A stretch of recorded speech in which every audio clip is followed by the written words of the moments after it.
Welcome back, my duelist friends. Casual Duelist here, and I thought I'd take a slight break away from building decks. I wanted to do a loot report. It's been a while since we've done one. It's not really like a quantity loot report this time. It's more like a quality one, and I'm actually pretty excited for this. So, real quick before we get started, I do want to give a shout out to one of the local boys at Doomsday Comics. So Dylan, congrats.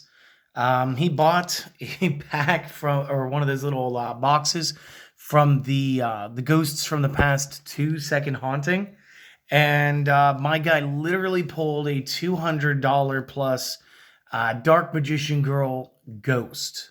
So that's fantastic, guy.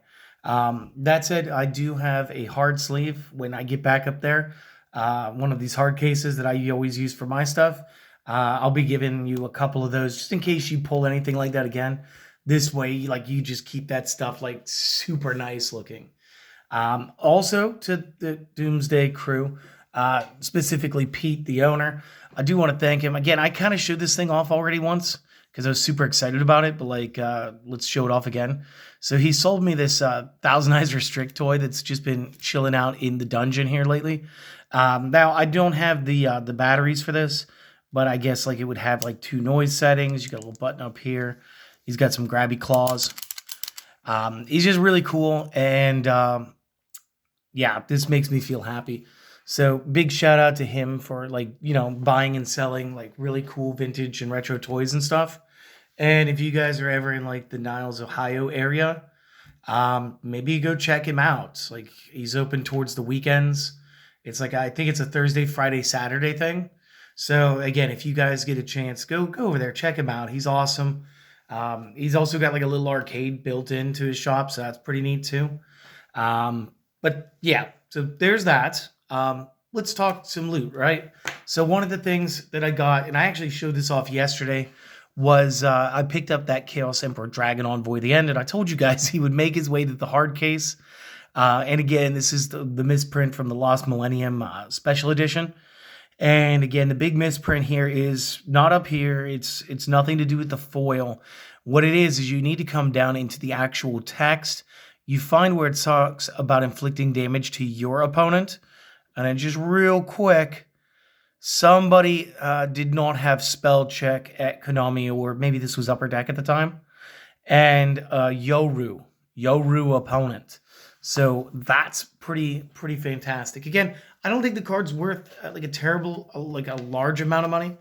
But it is Chaos Emperor Dragon. It's a nice little misprint. It's really cool. I was able to get one of these, the Lost Art promos. And again, I'm not too sure why this was ever a thing. So we just have an Xyz monster that's more or less just an art card. But again, it's very cool. You got everybody from like the Zexal era, just all sort of posed up. You got a nice little quote and everything. So we went ahead, we kept that in its original pack and just tossed her into the hard case. So, maybe in like 20 years or something, when there's an actual dual disc or everybody has lost interest, that card might be something. I was able to pick up a couple copies of Scapegoat.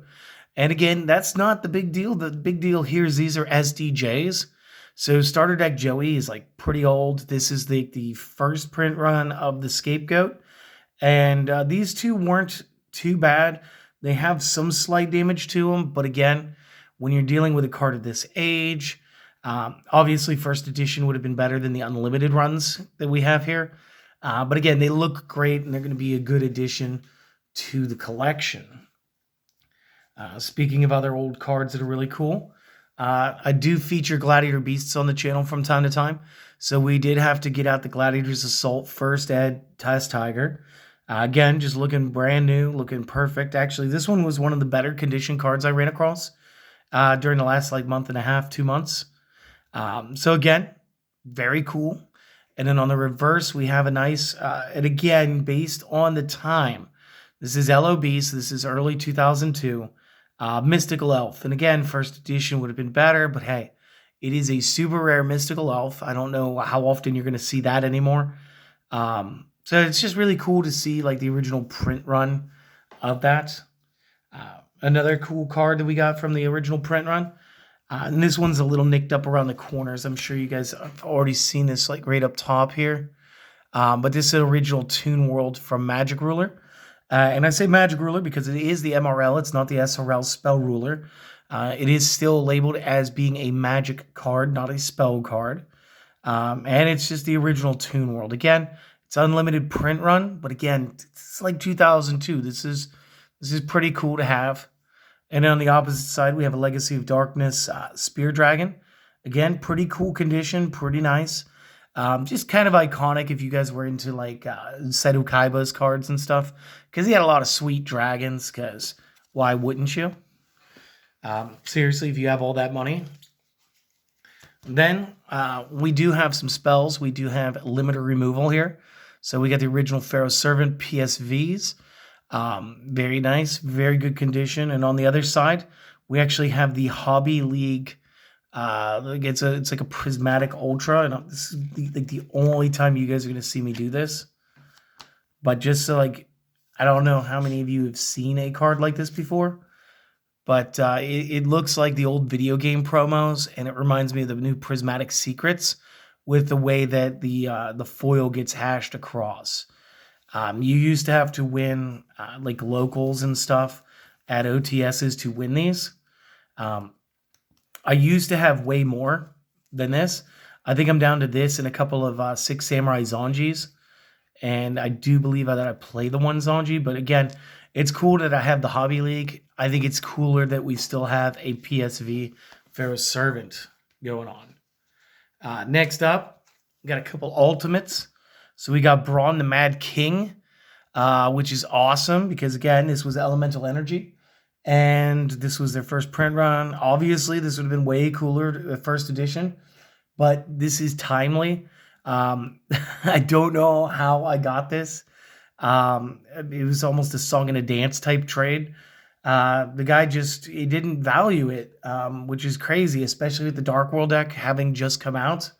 He was like, yeah, it's in there, but like nobody plays it. And I was like, well, do you mind if I trade for it? And he was like, sure. And I was like, are you sure that you just want like a 1-for-1 trade? And he's like, well, I really need that card. And I was like, okay, well, to be fair, little corner damage, elemental energy still, but it's ultimate rare, so it's really cool and it looks great in the collection. We also have a copy of Dark Hunter from the Duelist Genesis. So again, I don't really remember what that was. It was like right at the start of Synchro. And again, it's just another cool looking card. Another cool looking ultimate. Again, I think the Braun was the better one of the two. We do have a copy of the Sanctuary in the Sky. We got the AST Ancient Sanctuary one. This is one of the last few sets where they would have the 3 letter names.